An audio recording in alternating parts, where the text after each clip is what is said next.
La séance numéro 2 est terminée à Silverstone, Norris devant les deux Ferrari, Leclerc devant Hamilton, Piastri est relégué à près de 5 dixièmes quand même, quatrième, Verstappen 5e à quasiment 5 dixièmes également, ça fait loin pour Max. Nous avons Antonelli devant Stroll, nous avons Russell, alors Stroll 7e, étonnant, Navia Madjar, nous avons Lawson, Albon, Alonso, Bortoleto, Ocon, Tsunoda, toujours loin, hein, Yuki, Sainz, Hülkenberg, Gasly, Berman et Colapinto dernier. La séance numéro 3 aura lieu demain 12h30.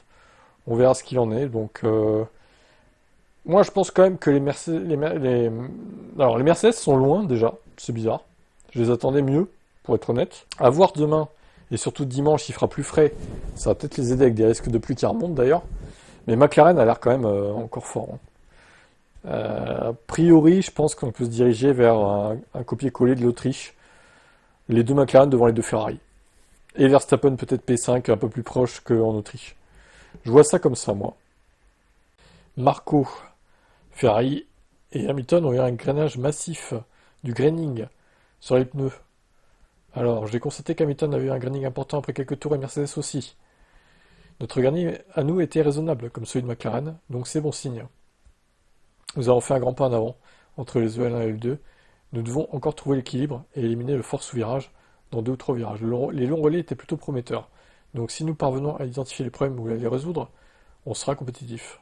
Alors on se rappelle que la semaine dernière, le vendredi soir, il avait dit que McLaren n'était pas si forte que ça et que Red Bull aurait pu créer la surprise le samedi ou le dimanche. Ouais, on a vu ça du coup. Surtout le samedi, bon, le dimanche il s'est fait harponner, mais le samedi il s'est qualifié 7ème, hein, donc, et les McLaren 1 et 2 surtout. Enfin 1 et 3. Donc bon. Et puis vu l'avance en course, même s'il s'était pas fait harponner, le Max, je pense qu'il n'aurait pas pu faire grand chose contre les McLaren. Et là, ils sont peut-être un peu mieux chez Red Bull, mais ça sera pas non plus la panacée à mon avis. Alors, qu'est-ce que les pilotes McLaren ont à dire suite à cette première séance, ces deux premières séances d'essais libres à Silverstone? Je pense que Ferrari a également été très rapide, considère Lando Norris. Je pense qu'ils le seront aussi demain, samedi. Nous avons encore du travail. Aujourd'hui, le résultat semble meilleur qu'il ne l'est en réalité, car Ferrari récupère toujours quelque chose en EL3, comme nous l'avons vu le week-end dernier. Il n'y a donc pas de quoi être trop fier pour l'instant. Il faudra s'adapter comme chaque week-end, selon la météo. Ça fait partie de notre métier. Il faut être fort dans toutes les conditions, avec le vent, la baisse des températures, l'humidité, la pluie, on verra. Mais c'est plus fréquent ici de toute façon. Alors, les risques de pluie, c'est surtout dimanche. Pour le coup, samedi, ça devrait être sec, a priori. Il y a encore des choses compliquées pour nous, conclut Norris. Les choses ne se sont pas déroulées aussi bien que nous l'aurions souhaité en EL2. J'ai réalisé un bon tour, même si ce n'est pas encore suffisant, à mon avis pour l'instant. Je travaille pour révéler le véritable Lando à chaque tour. J'essaie de faire de mon mieux à chaque tour. Alors, Piastri, ça donne quoi? Ferrari m'a surpris, elle est très compétitive, déclare Oscar. Une très bonne journée, même si Ferrari semblait compétitive. Je pense que nous avons bien performé en EL2, même si j'ai commis quelques erreurs avec les pneus tendres. Le potentiel est là, en termes de rythme de course. Nous semblions plutôt solides, donc la première journée était intéressante. Je pense que nous aurons une concurrence très relevée. Ferrari a créé la surprise, il semble très bien placé, tant en simulation de course qu'en qualif. Ils seront attaqués ce week-end. Je serai certainement dans la lutte. Le rythme est là. Si nous parvenons à tout mettre en œuvre, nous serons très compétitifs. Je n'ai pas fait un excellent tour aujourd'hui avec ces pneus, on n'a qu'une seule chance. Mon deuxième chrono a été correct. Compte tenu de la dégradation des pneus, je me sens plutôt calme. Demain dimanche, le vent jouera un rôle. C'est difficile, et je pense que la situation va empirer pendant le week-end. Ouais, alors il prévoit des rafales à 55 km/h quand même samedi là. C'est incroyable le vent qu'il va y avoir. La météo va purement et simplement changer en fait.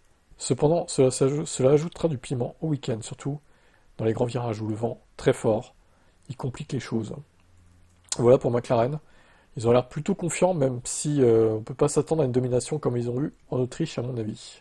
Verstappen dément toute année sabbatique en Formule 1 en 2026. Une année sabbatique sans coureur F1? Non. J'essaierai de la combiner à l'avenir avec tout autre type de course possible, celles pour lesquelles je peux me préparer, parce que je veux explorer un peu le monde de la course en dehors de la Formule 1. Je le fais déjà avec des essais, mais je veux aussi faire quelques courses. C'est la seule concession faite pour 2026 et au-delà. Ouais, mais est-ce que Mercedes accepterait ça, par exemple? Alors, pour le reste, Verstappen ne fait que des copier-coller sur les propos tenus en Autriche. Aucun commentaire n'a été fait sur les prétendues négociations. Qui dit ça? J'ai rien ajouté. Aucune confirmation n'a été donnée quant à sa permanence chez Red Bull en 2026. Écoutez, j'ai rien à ajouter. Rien ne change de mon côté. Clause libératoire, je ne parle pas de mon contrat. Il n'y a pas de décision prise. Pour moi, c'est pas 2026 ni quoi que ce soit d'autre.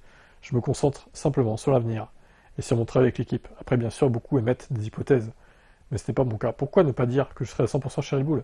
Comme je l'ai dit la semaine dernière, c'est tout ce que je peux dire. Je pense pas que quiconque puisse affirmer avec certitude absolue qu'il se sentira parfaitement à l'aise l'année prochaine.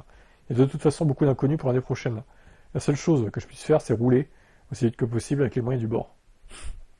Voilà une déclaration bien bateau de sa part, qui botte en touche Max.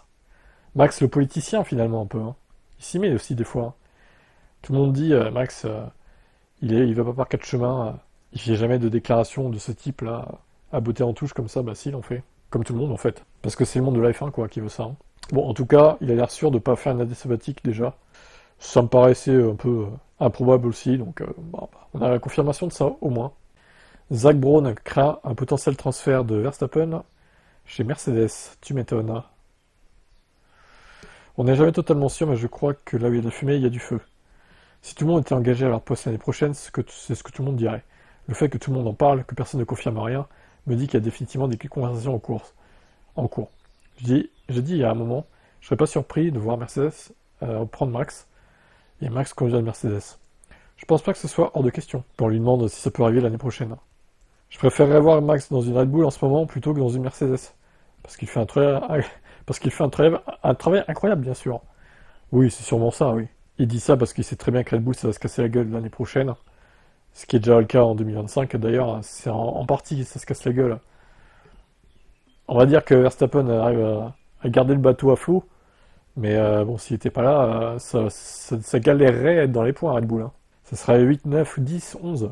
Voilà, quoi, comme Tsunoda fait, quoi. Bah, il fait pas de n'importe quoi en piste, Yuki. Bon, en gros, voilà, Zach Brown, je pense qu'il préfère que Max reste chez Red Bull plutôt que de voir ses Mercedes, qui, semble-t-il, va pondre une fusée. En tout cas, en termes de moteur. Après, il faut voir l'aéro, quoi. C'est pas dit, ça. Ciao. Alors, Ben Sulayem face à une concurrence rude. On connaît enfin son candidat, enfin, son concurrent à la candidature, du coup. Tim Mayer devrait présenter sa candidature au poste de président de la FIA. Ben Sulayem s'apprête à entrer dans une période tendue à l'approche des élections présidentielles de la FIA. Il devra faire face à une forte concurrence. Mayer prévoyant apparemment de défier Emirati pour le poste suprême. Donc c'est un Américain de 59 ans. Il envisage de se présenter aux élections qui auront lieu en décembre. Il s'adressera également aux médias à Silverstone pour annoncer sa candidature. Une conférence de presse est prévue vendredi matin. Dans les années 90, il a travaillé aux côtés de champion du monde de F1 Emerson Fittipaldi. Plus tard, il était commissaire au WEC avant de passer à la Formule 1, où il est resté actif en tant que commissaire de course jusqu'à la fin de la saison dernière. En novembre dernier, l'actuel président de la FIA a renvoyé l'Américain de son poste de commissaire après qu'il ait représenté le circuit des Amériques lors d'une audience de droit de révision, suite à une invasion de la piste, à la fin de la course de 2024. Ce que Mayer a décrit comme une attaque personnelle. Ouh, mais là, il y a des comptes à régler là, entre les deux, là. Ouh, Tim Mayer, il a l'air chaud, lui. Oh, lui, il va falloir qu'il va l'attaquer, c'est sûr. Il va vouloir se venger d'une manière ou d'une autre de Ben Sulayem.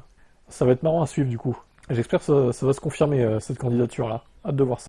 Fernando Alonso commente les rumeurs concernant Max et Mercedes.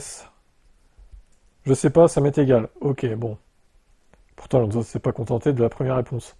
Bref, pas de conseils j'ai à lui donner. Je veux dire, je peux être consultant, mais il faudrait payer une énorme somme d'argent. Pour le moment, pas de conseils. Payer une énorme somme d'argent. Qu'est-ce qu'il est drôle, ce Fernando. À Silverstone, les rumeurs qui ont émergé mercredi soir sur Sky Italia sont devenues le principal sujet de conversation, avec la journée médiatique en cours pour le Grand Prix de Grande-Bretagne. Carlos Sainz a abordé les spéculations sur la possibilité de remplacer Verstappen chez Red Bull. Isaac Adjar a également donné son avis. Vas-y, bah tiens, on va faire Sainz dans la même vidéo, tiens. Les deux pilotes espagnols qui réagissent, du coup.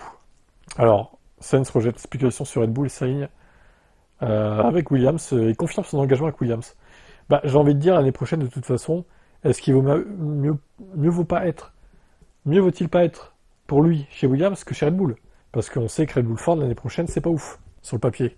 Par contre, Williams sera le moteur Mercedes. Donc, techniquement, Williams peut être meilleur que Red Bull l'année prochaine. Tout ça semble être des rumeurs, je ne sais pas quelle part de vérité il y a dans cette histoire, mais Williams sait qu'ils sont en engagement pour les 2 prochaines années, et au-delà, si la situation le permet. Je crois à la trajectoire que nous suivons, je suis très confiant dans le choix que j'ai fait.